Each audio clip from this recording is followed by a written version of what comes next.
लाहौर कलंदर्स वो टीम जो पीएसएल में लगातार 2 बार चैंपियन बनी, अब तीसरी बारी पहली टीम बनी है जो ऑलमोस्ट पीएसएल से आउट हो चुकी है, यानी वो किसी भी नेक्स्ट स्टेज पे पहुंचने के काबिल नहीं रही है। 7 मैचेस हुए जिसमें से 1 पॉइंट मिला, वो भी बारिश की वजह से मैच नहीं हुआ। मगर सबसे बड़ा सवाल ये उठ रहा है कि शाहीन शाह अफरीदी, जिनकी कप्तानी में Pakistan 4 matches T20 matches New Zealand में हारा और अब लगातार 6 मैचेस जो है लाहौर कलंदर्स उनकी कप्तानी में हारा, क्या अब टाइम आ चुका है कि शाहीन अफरीदी की कप्तानी में बदलाव लाया जाए, उनको तब्दील किया जाए? खासकर पाकिस्तान उस मोड़ पे खड़ा है जब T20 वर्ल्ड कप ज्यादा दूर है नहीं, और बहुत से फैंस को इस बात पे गुस्सा है कि बाबर आजम को जो हटाया गया था वही गलत था, ये उनको हटाना ही नहीं चाहिए था, वही बेहतर कप्तान थे और उनकी कप्तानी में पाकिस्तान टीम अच्छा खासा खेल रही थी। और शाहीन अफरीदी के ऊपर जो इल्जाम आता है, ये नहीं आता कि उनकी टीम हारी क्यों, ये आ रहा है कि उनकी कप्तानी के अंदर ब्रेथवेट को सही यूज नहीं किया गया, सिकंदर रजा को सही यूज नहीं किया गया, और अगर उन दोनों प्लेयर्स को अच्छा यूज किया जाता तो शायद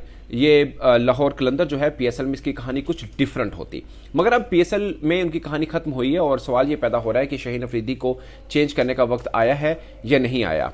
इसका जवाब इंजमामुल हक ने बड़ा खूबसूरत दिया। उन्होंने बोला कि ये वही शाहीन अफरीदी हैं जो 2 बरस से आपको बहुत अच्छे लग रहे थे, और जाहिर है इन्हीं की कप्तानी में आप जीतते आ रहे हैं। इन्हीं की कप्तानी के अंदर आप लाहौर कलंदर्स की, मतलब मैं बात कर रहा हूं कि 2 लगातार टाइटल उन्होंने जीते हैं और पहली टीम है और ये पहले कप्तान हैं। 2 बरसों से सब उनकी कप्तानी की तारीफ कर रहे थे और इसी चीज को देखकर ही तो आपने T20 का उनको कप्तान बनाया था। अभी पाकिस्तान का वनडे का कप्तान कोई नहीं है, अभी किसी को नॉमिनेट नहीं किया हुआ, ये बात आप जहन में रखिएगा। टेस्ट के शान मसूद हैं, तो उन्होंने बोला कि 2 साल से जो कप्तान अच्छा था वो एकदम आपको कैसे खराब लगने लगा वाला। फिर उन्होंने बोला कि अब वो हारे हैं, उनके पास सीखने को सबसे अच्छा मौका है, और हार के बंदा जो सीखता है वो बेस्ट होता है। और प्रॉब्लम पाकिस्तान में ये है कि जब आप हारते हैं तो आपको बदल दिया जाता है, हालांकि तब तो उसने सीखा होता है। ये इंजमामुल हक की बात है और वो ये समझ रहे हैं कि T20 वर्ल्ड कप के लिए शाहीन अफरीदी के बगैर पाकिस्तान को, यानी उनकी कप्तानी के बगैर पाकिस्तान को नहीं जाना चाहिए।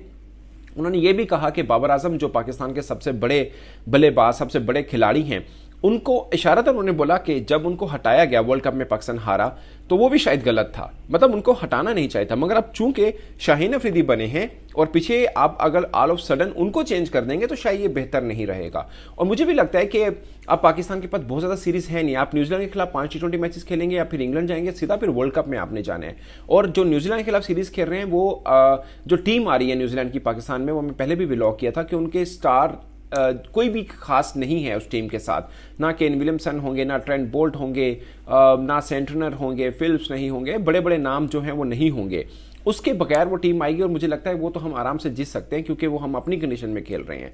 तो शायद उनके लिए थोड़ा मोरल बूस्टिंग हो शाहीन के लिए, इसमें कोई शक नहीं है कि लाहौर कलंदर्स में बहुत से लोगों ने इस चीज़ को ऑब्जेक्शन लिया और कुछ लोग ये भी समझते हैं कि राशिद खान नहीं होने की वजह से सारा टेम्पो जो है वो लाहौर कलंदर्स का टूटा।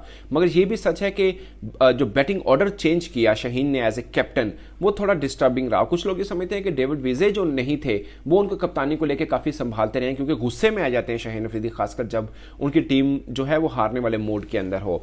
तो शायद उनका गुस्सा संभालने के लिए डेविड विजय हुआ करते थे, या टीम में कोई ऐसा सीनियर हो जो उनके साथ नथी रहे तो उनकी कप्तानी से फायदा उठाया जा सकता है।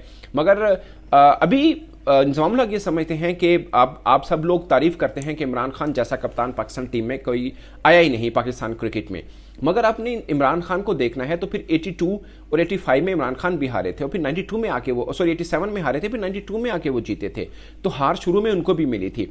ये मुश्ताक अहमद ने just as a sorry Inzamamul Haq ने एज एन एग्जाम्पल कहा। उन्होंने बोला कि आप किसी से भी ओवरनाइट रिजल्ट नहीं ले सकते हैं, और अगर आप ये चाहते हैं कि शाहीन पहले अच्छा था अब खराब हो गया, तो उनके मुताबिक अब हारे हैं तो चांस ये बनता है कि हार कर वो ज्यादा बेहतर जीतेंगे। उनको पता होगा कि गलतियां कहां पे की हैं, तो मुनासिब यही रहेगा कि वर्ल्ड कप के लिए उनको चेंज ना किया जाए। और मगर पाकिस्तान के अंदर डिस्कशन ये हो रही है कि पाकिस्तान के अंदर कप्तानी के 3 दावेदार बन रहे हैं। शाहीन तो ऑलरेडी कप्तान हैं, मगर बाबर आजम और रिजवान के बारे में भी बहुत से लोग बात कर रहे हैं। खासकर मोहम्मद रिजवान के बारे में ये कहा जा रहा है कि उनकी टीम में कोई कैच ड्रॉप करता है, किसी बॉलर को रन हो रहे होते हैं तो वो दोनों को संभाला देते हैं, उन पर हाइपर नहीं होते, कूल माइंड रहते हैं।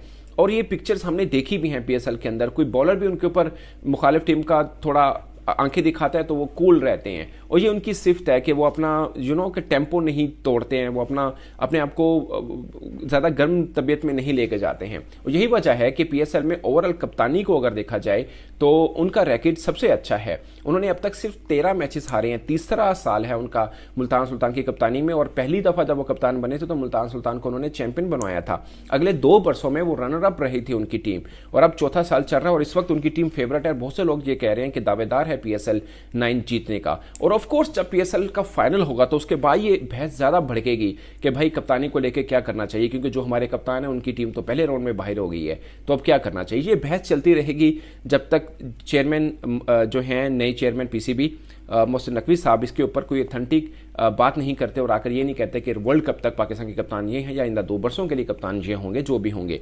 बट सब ये चाहते हैं कि जो भी कप्तान हो उसको थोड़ा लॉन्ग टर्म होना चाहिए, ताकि वो पॉलिसी भी बना सके और उसको पता हो कि उन्होंने जाके इस मेगा इवेंट में ऐसे कैप्टन खेलना है और उनको टीम कैसे बिल्ड करनी है।